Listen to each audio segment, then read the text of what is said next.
was like the perfect song, and you let us sing along. Now you're gone, but your spirit soars in our hearts forevermore.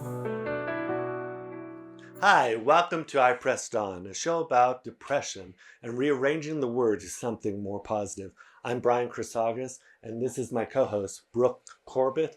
And today we are going to share a story about it's a very difficult subject, and it's a subject that many women who have gone through crypt death with their children suffer with.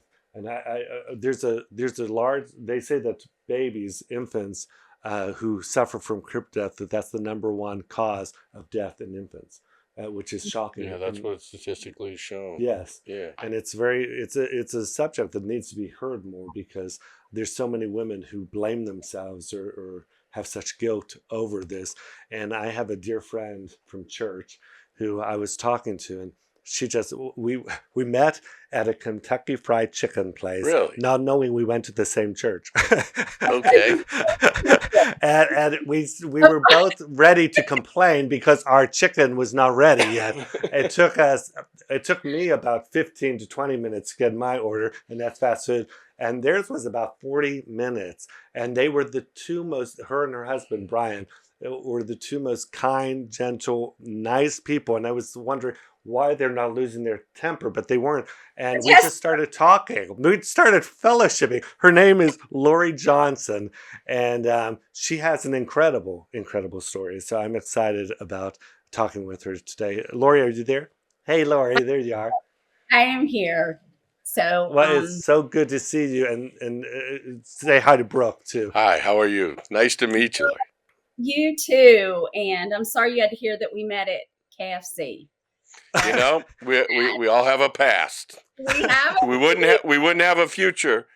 But That's you know what? Defined by our past. Well, and it's also amazing because God puts his people in places to meet, because we didn't meet in church, and we were going to the same church and we didn't even meet there. Right. So he had a way of just bringing people. And that's why we have to be very careful when God brings people's paths together to be obedient to who we're supposed to talk to during that time, because this became a God connection for me. That was meant to happen. I know that. I was thinking about that today when I was praying for your show and for you. And I just was thinking about how we met, and that was all God. Well, let's start at the very beginning. It's a very good place to start. That's a Maria von Trapp song. Okay, let's start at the very beginning. That from The Sound of Music. But actually, you're going to be talking about your book that you wrote, and she did this incredible book, and it was based on her journal while she lost her child, and it was out of sorrow and grief that you were writing a journal, and it's called Goodnight Riley. Wow. It's a powerful book. I was reading it, and it just makes you cry along the way, but it actually shows you the journey that you were penning as you were suffering. You never know. I just found out that our pastor, he's on a sabbatical, and he took it with him to Alaska, of all books he could read, and he took it. And it turns out that they met a person that has just lost a child, and also a twin, which was crazy. Wow. They are going to leave the book with her, but because her child Riley, it was a twin, just like I lost my twin, so we sort of bonded on the twin level too, with you and me. Me and my husband, we met in 7th grade when things were simple, and we were high school sweethearts. We got married 2 years out of high school, and we did not want to be apart. So he went to college in Asheville. That's where we both are from, Asheville, North Carolina. And so he went to school there, and we were married, I guess, 2 years. And I guess you forget a pill and here comes a baby, right? So we had our first son, Taylor, and he was 5 weeks early, and he was in the NIC unit for 4 or 5 weeks. We were not sure if he was going to make it, but he turned out, he got to go home, was perfect. He now has his own family. And then 2 years after that, I before the 2 years, I had dreamed that I was having twins, and I had told my mom and my husband and a friend of mine at the time, and never thought anything would come from that. And so, a little bit after that, I wasn't feeling good, maybe a couple months later, and my husband wanted me to go to the doctor, which his name's Brian, like you, Brian. And I went to the doctor, and they did an ultrasound, and it turns out I was having twins. Wow. And I was so excited that Shirley was the nurse, and she said, I've never seen anybody so excited about having a toddler and now twins. So I was, you just didn't, in the 80s, you just didn't see a lot of twins and you didn't hear about it as much. So anyway, I then had to drive home. My husband was watching Taylor, our toddler, and we did not have cell phones. So the whole way to go meet him, I could not wait to tell him. I was like, this is crazy. And it seemed like the longest ride to get to him. But when I got home, he was meeting me outside. He was concerned about what was going on. And I told him, I said, we're having twins. And Brian was like, no, no, no, no. He said, you dreamed that. And I was getting kind of mad. I was like, no, babe, we're having twins. He had the picture, baby A and baby B, that they had given me. And I said, look, we are having twins. We had the twins and our life was crazy. Thursday night was the big date night out, going to the grocery store, and we'd have one in the front pack, one in the front back, one in the cart. And it was crazy. Everywhere we went, people were always coming up to us, and, you'd get what everybody says, do you know what causes this? Do you know, and it was just, our life was insane, but it was a good life. Taylor was a very easygoing baby, our toddler. He was amazing.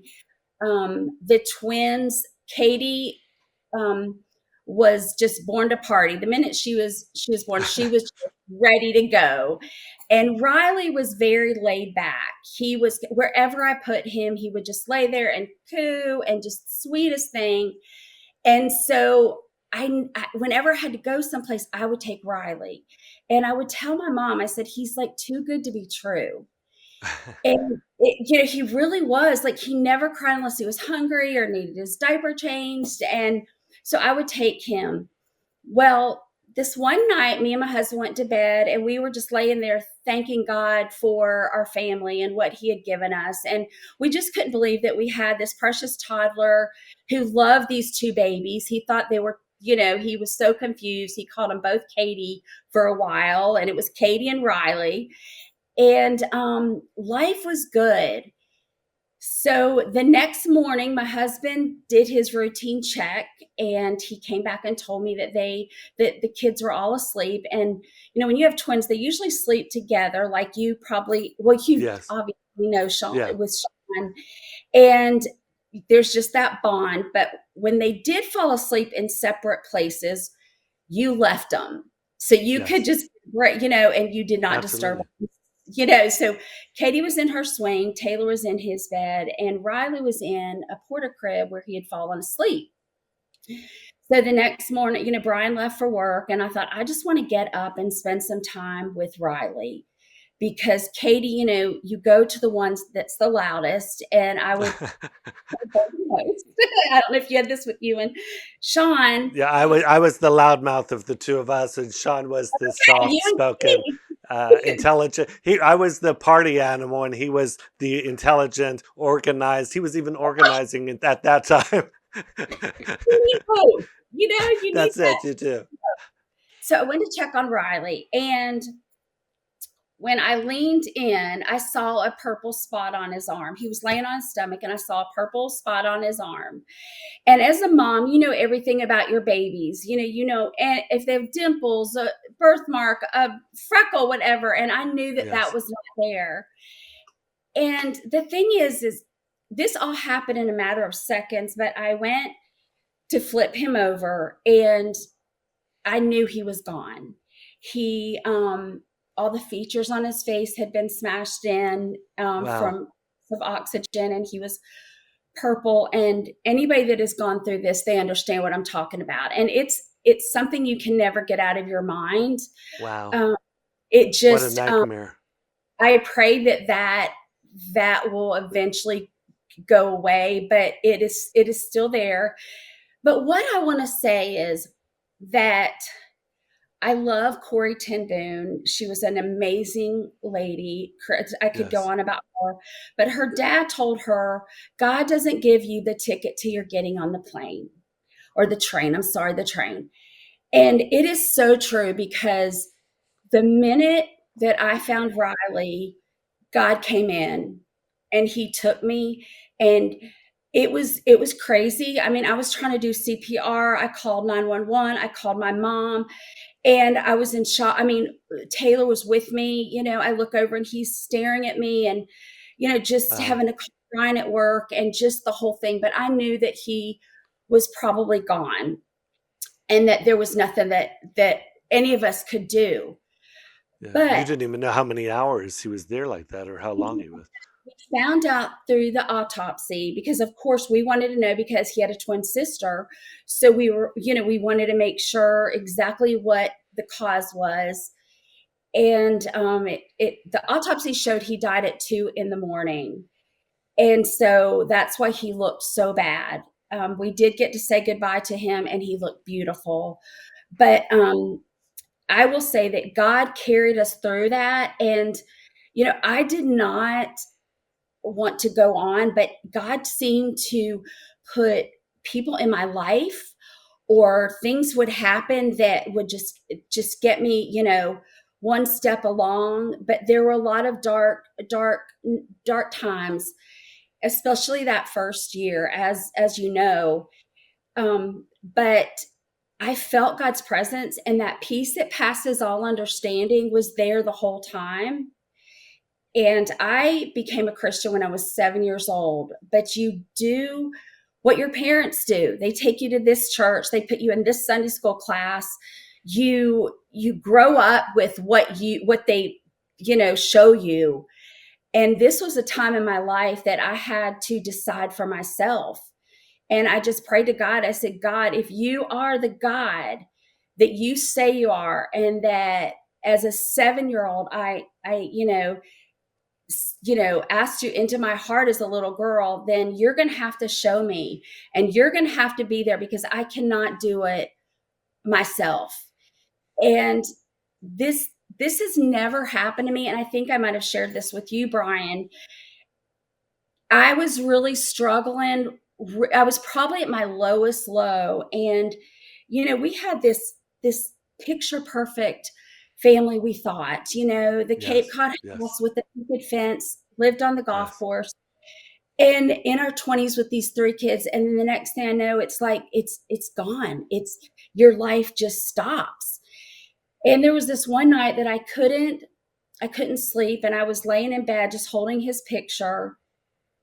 And I had all these people at my house. It was like one of those things that things kept happening. We had to have a sink fixed, and I just wanted to get away. His footprints had come in the mail that day, and I just cried out to God, and I said, God, you don't understand. And why would you do this to our family? We had so much, and, how could you do this? And I was crying out to God, and I don't think I was mad. I was just like, why? Why us? Why not us? But and I heard the sweetest voice, and I know it was God, and it was just so sweet. And he said, I do understand, Lord. I do. I had one son, and he died on the cross for all of you. And it was just, I've never heard that again. But he said, that's how much I love you. And when I started thinking Wow. about how Jesus died on the cross for us, he sent his one son, his one and only son, Yes. knowing he was going to be ridiculed, beaten, and in the end, put on a cross. Absolutely. It just gave me this like comfort, like he does know what I'm going through, Yes. and he is going to be there for me. And he had so many things that he showed me through those first couple years, mainly things that were not coincidence, that it was, and I've shared some of those with you, that you couldn't explain it other than God allowed this to happen. God showed me so clear who he was.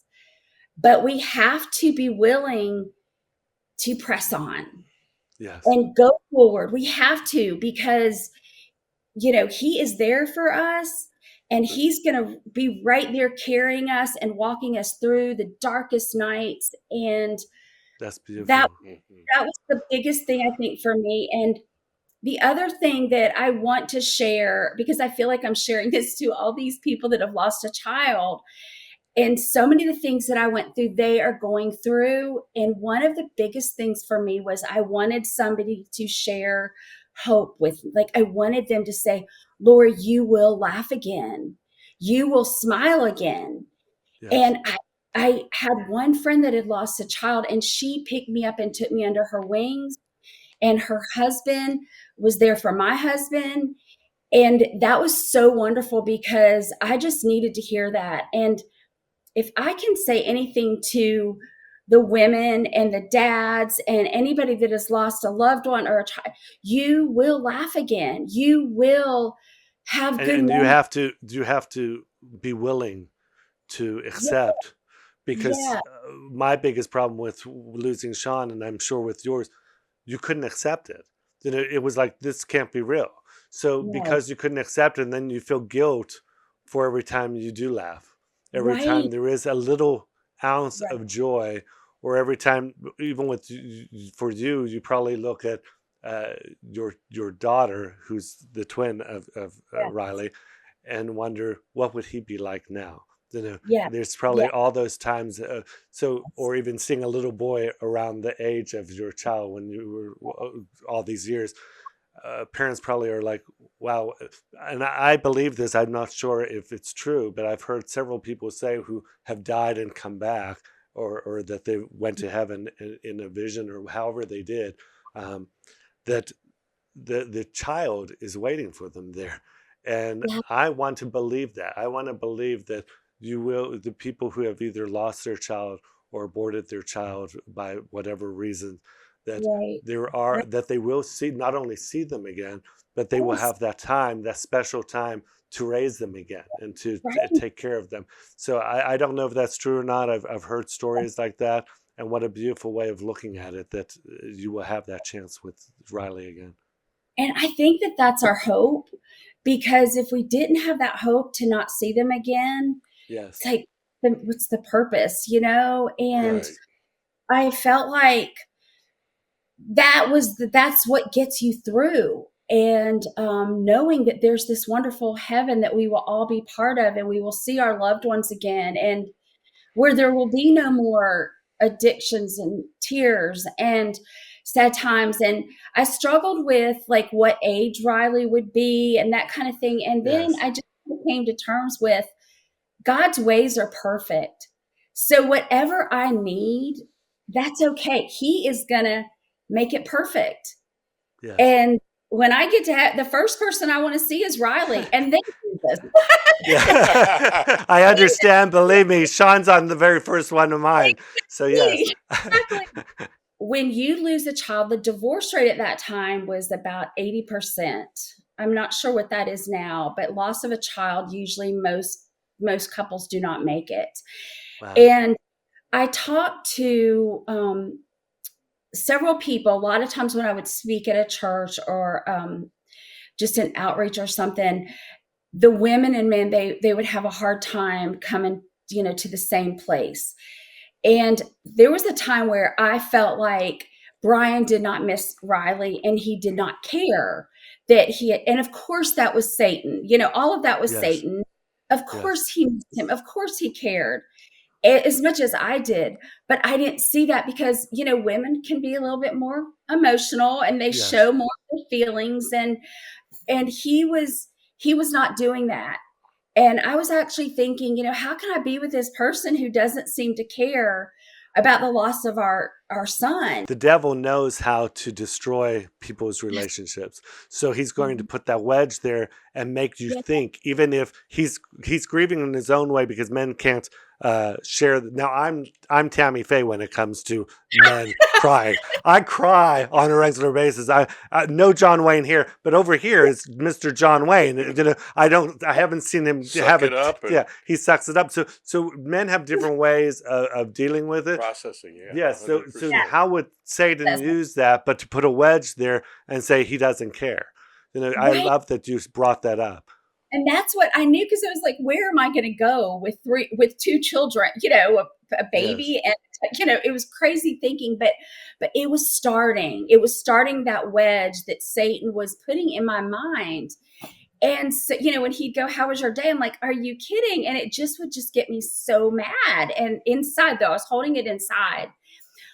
Well, I ended up, I was a hairstylist. And so I had decided I needed to go back to doing hair. And this will tie in with what we're talking about. And there was a lady named Alice, and she was going to be my first client starting back at a hair salon at my house. And she came in to get her hair done. It was downstairs below in our basement. And she said, how are you kids doing? And you know how you put on that face, we're good, we're fine. I don't know what I said, but it was probably something like that. You don't want other people to be sad for you. You don't want to be the victim. You don't, you act like everything is better than it is. And she said, well, it breaks my heart when I see Brian on his lunch. And this is one of those God moments. She said that that her office, her window, overlooked Riley, our son that died, his gravestone. We called it Riley's Rock, and that was a place we would go and just think about him and pray, and just a special place that we would go. And she worked at the church there, and her office overlooked where Riley was buried. And she said, I see Brian in his UPS truck there a lot of days having his lunch. And I had no idea. And he had never told me. He knew you were suffering, and to bring that up to you, which is he took on that manly role. Yes, that's exactly what he was doing. And that is just one of many things. But the fact that God put her in my life the day that I was really struggling and not wanting to be in this marriage. Yes. And it affects your intimacy. It affects everything. And and you were talking about guilt. You feel guilty being intimate. You feel guilty going out of town the first time, or laughing. And for God to put her in my life. Amen. And there's also a sense when, I'm sure, because you have guilt because you were the mother, you should have seen this happening. You should have been able to protect your child. So that's something. We have like 2 minutes left, and I would love you to talk to the camera and talk to the people and just share with them, because there's probably a bunch of women out there right now that can't forgive themselves, and they're dealing with, or even anger at their husbands, or maybe it did break up their marriage. Could you talk to them right now and share what God might have you share with them? What I would say to you is, men have it very hard. And if they are strong, it comes across as they don't care, or they're cold. If they fall apart and have that moment where they cry and they're sad, you're like, get it together. You need to get it together. And what I would like to say is that you have to put God first. You cannot let Satan get that foothold. And it's one of those things that if we did not have our faith, we would not be together. There is no way. And it is because of that childlike faith that I had. And I would beg you to seek God and to not try to do things on your own, because the only one true God, Jesus Christ, is the only one that can get you through this. And nobody else can make it better. And if you just seek him out, and I know there are people that are angry, and that's okay. God created you. He understands you, and it's okay, but don't dismiss him. He asks us to get to know him and put yourself in an environment that is good for you, and weed out the people that aren't good for you, because you need that support, and you need God in your life. Amen. And one day you will get through this and you will have a happy life again, but it takes time. And that process of grief is real, but it's very important. And you can't go around it. You've got to hit it head on. And to hit it head on, you need Jesus Christ to be right there with you.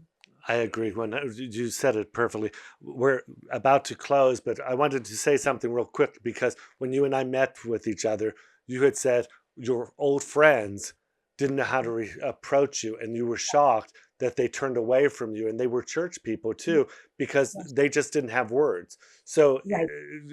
So I would tell people right now, if you are shocked at people because they don't have the words, people don't know what to say sometimes. So understand where they're coming from too, because Satan does want to bring discord among the brethren. And eventually we do need those people in our lives. So don't allow that to hold you back, because I know when I went through it too, I was shocked at the people who we were so close with didn't have words, so they just avoided me. In the book, I write about it can just be a hug. You don't have to say anything, and I could see by people in their eyes that they were hurting with me. And it can be just a hug. If you don't know what to say to that person, just, say you're praying for them. I couldn't pray for a long time, but I knew that there were so many people praying for me. And That's I'm beautiful. so thankful for them. Now tell us, how would they get the book? Because we're out of time, but it's called Goodnight Riley. You got it too. I make nothing from this book, so I'm not pushing it. But if you want to know more this is a book about my journals right after Riley died. So it is raw. It is anybody that has had loss or knows somebody that has loss. It's a great book for them to the final, like when you first the minute that basically I found Riley and what our life was like and how it changed. And it takes you through this journey that other people were probably feeling, and they don't know that they're not alone in it. You can get the book Amazon, Barnes and Noble. Somebody just told me that they ordered my book on Walmart. It's funny. Awesome. I have no idea where the money goes, but it's okay. Lori, I love you. Thank you so much for being our guest. Love you. Thank you so much. It was just a blessing to hear of the testimony. It's a testimony. You went the test, and now you have the testimony to give glory to God. And you keep pressing on. Yeah, to press forward and keep looking forward. So until next time, I hope everybody enjoyed this show. And until next time we get together again, keep on pressing on, people. For more information about I Pressed on podcast, visit chrisaugustministries.com. Find out who our next guests will be, as well as airtimes and dates. Please consider making a donation. Your donation helps fund all of the ways we spread God's word and testimony.